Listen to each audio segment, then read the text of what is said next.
कुछ ऐसा होता है जो आप सोच भी नहीं सकते। तो कहानी शुरू होती है एयरपोर्ट से, जहां पर कुछ कैदियों को शिफ्ट किया जा रहा है। 1 साल पहले फिलीपींस और साउथ कोरिया ने समझौता किया है कि वो एक साथ मिलकर क्राइम से लड़ेंगे, और अब उन सभी कैदियों को साउथ कोरिया में लाया जा रहा है सजा देने के लिए। लेकिन तभी एक आदमी जिसका परिवार को एक कैदी ने मार दिया था, वो भी वहां पहुंच जाता है, और इसी गुस्से में वो बहुत सारे लोगों को उन कैदियों के साथ उड़ा देता है, और सभी लोग मारे जाते हैं, जिसमें कई बेकसूर लोग भी मारे जाते हैं। इसलिए सरकार फैसला करती है कि अब से उन्हें कार्गो शिप से ले जाया जाएगा। उन कैदियों में कई लड़कियां भी शामिल थी जो बहुत ही खतरनाक थी। उन्हें पूरी सिक्योरिटी के साथ शिप में बैठाया जा रहा था। यहाँ इस ऑपरेशन के चीफ हेड होते हैं जिम, जो अपना काम शुरू करते हैं। अब अगले सीन में हम सभी ऑफिसर को एक एक करके सारे कैदियों को उनके जुर्म बताते हुए सुनते हैं, जिसके लिए उन्हें अरेस्ट किया गया था। और इन्हीं कैदियों में हम पार्क जोंग दो नाम के कैदी को देखते हैं, जिस पर कई बड़े बड़े केस लगे हुए हैं, लेकिन उसे इस बात का कोई भी अफसोस नहीं है। उसी के पास एक और कैदी बैठा है जिसका नाम है जैंग वू।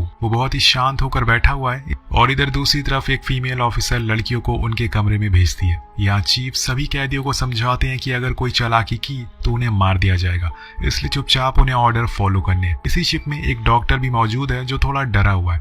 वो कुछ सिरिंज लेकर एक शिप के नीचे वाले हिस्से में जाता है, और यहाँ हम एक आदमी को बर्फ में ढका हुआ देखते हैं। ऐसा लग रहा था कि उसे कुछ हुआ है। उस आदमी के मुंह और आंखें सिली हुई थी, और जब डॉक्टर उसका मुंह खोलते हैं तो उसमें कुछ कीड़े थे।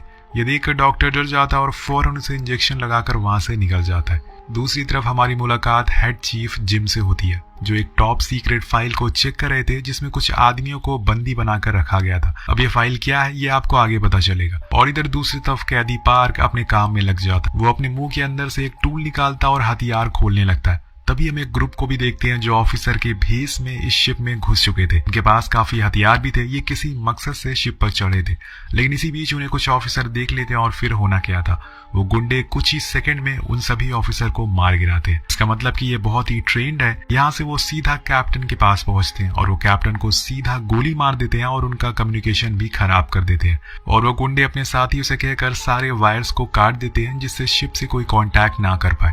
इनका रेडियो भी खराब हो चुका था। इधर चीफ को पता चल जाता है कि शिप में कुछ हुआ है, और वो एक जगह रुक चुका है, और अब उन्हें सैटेलाइट से भी ये बात कंफर्म हो जाती है, जिससे वो सभी पर खूब चिल्लाते हैं कि ऑफिसर वहां क्या कर रहे हैं।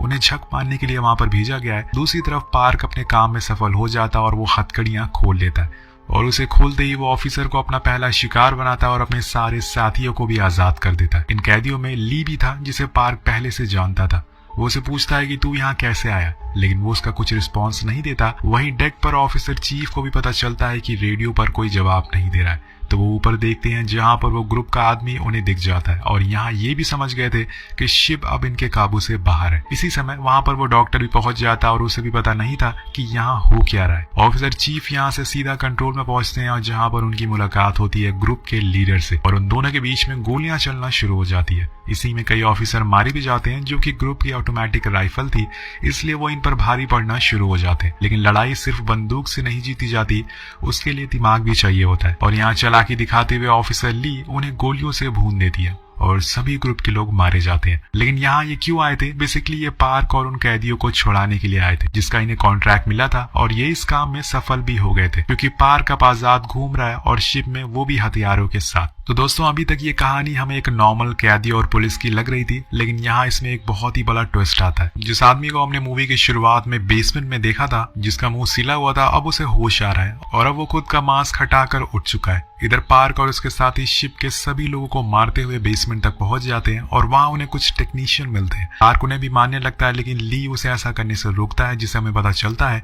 कि उसे ये सब पसंद नहीं है। अब इसके आगे वो और कुछ कर पाएगी, तभी वहां पर चीफ और ऑफिसर भी पहुंच जाते हैं, और सभी को सरेंडर करने को कहते हैं।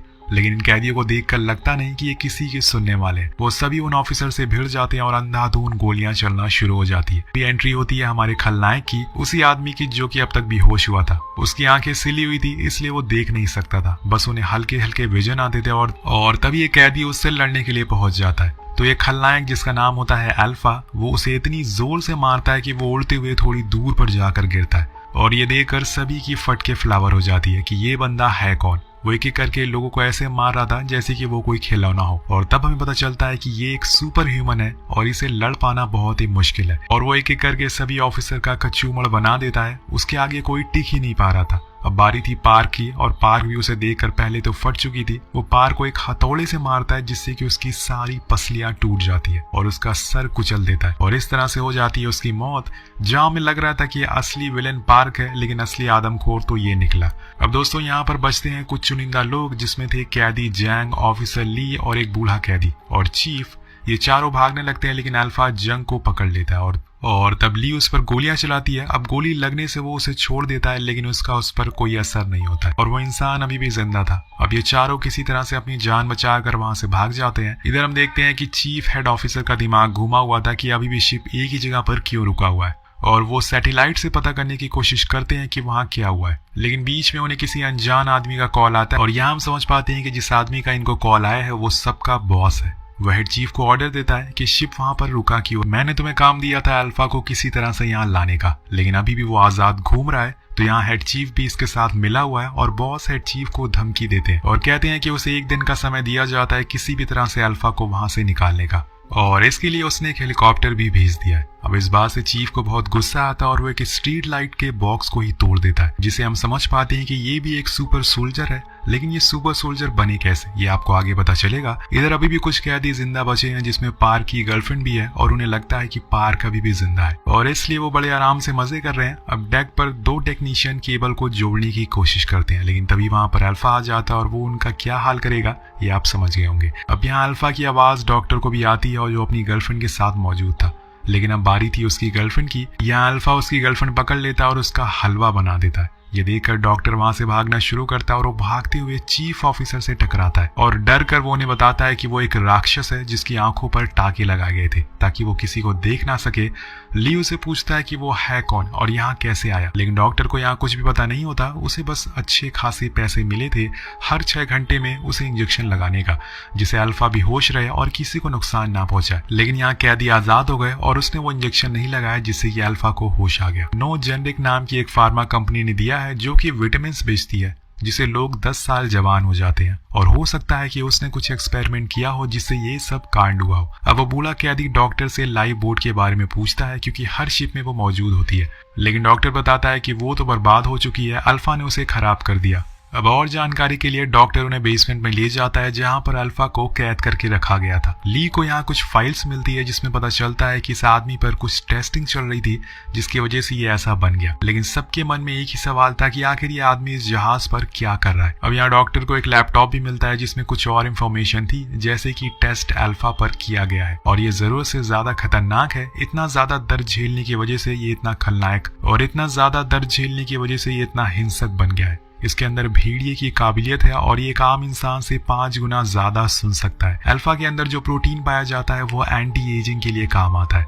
मतलब दोस्तों, उसकी प्रोटीन इस्तेमाल करके फार्मा कंपनी दवाइयां बनाती है जिससे उम्र ना बढ़ सके। और इसी के साथ कहानी जाती है पास्ट में 1943 में, जहां पहली बार अल्फा के ऊपर टेस्ट किया जा रहा था। ये टेस्ट जापान में हो रहा था, और तभी अल्फा जाग जाता है और एक एक करके सभी डॉक्टर के साथ ऑफिसर को भी मार देता है, और इसी तरह से जन्म होता है अल्फा का।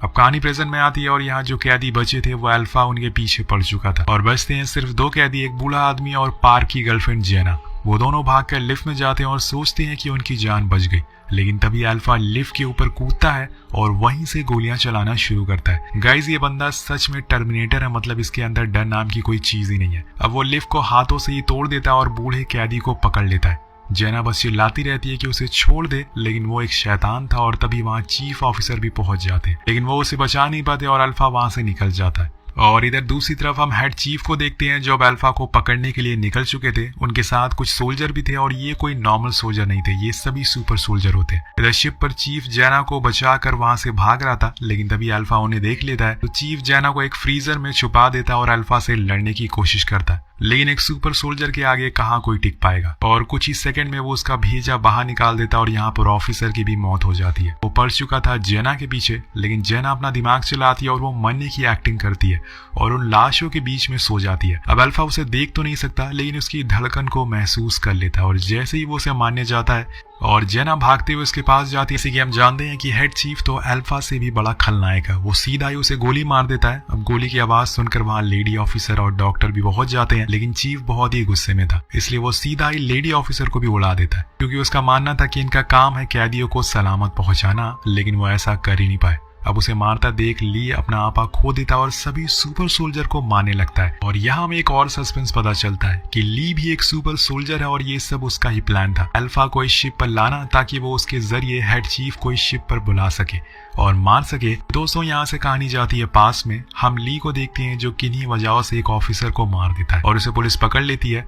लेकिन तभी वहां पर हेड चीफ अपने साथियों के साथ आता और सभी कैदियों को मारकर उन पर एक्सपेरिमेंट करने लगता। जैसे कि मैंने आपको बताया था कि सुपर सोल्जर की खून में डी एजिंग की दवा होती है, इसलिए वो ऐसा कर रहे थे। ली पर भी एक्सपेरिमेंट किया जाता है लेकिन वो सरवाइव नहीं कर पाता और मारा जाता है। अब उन सभी की बॉडी को ले जाकर डंप कर दिया जाता है, लेकिन तभी ली को होश आता और वो एक सुपर सोल्जर में बदल चुका था। जब ये बात चीफ को पता चलती है तो उसके पीछे पड़ गया था, लेकिन ली उसे कहीं नहीं मिलता और तब उसने ली की वाइफ और उसके बच्चे को जान से मार दिया। इसलिए ली ने ये सब प्लान बनाया ताकि वो अपनी वाइफ और बच्चे का बदला ले सके। अब ये दोनों और कुछ समझ पाती कि तभी वहां पर अल्फा आ जाता और सभी सोल्जर को मार डालता है। लेकिन जब बारी आती है हेड चीफ की तो वो उसका भी बाप था, वो उसके हाथ पैर तोड़ देता और बहुत बुरी तरह से मारता है। मतलब ये अल्फा से ज्यादा ताकतवर है और वो उसके पैरों की नस को काट देता है जिससे उसकी बॉडी का सारा खून निकल जाए और अल्फा मारा जाए। इधर दूसरी तरफ डॉक्टर और वो बूढ़ा कैदी चॉपर के पास जाते हैं यहाँ से भागने के लिए, लेकिन वो सोल्जर उन्हें जाने नहीं देता और इसे भगदड़ में गोली चल जाती है जिससे कि चॉपर में बैठे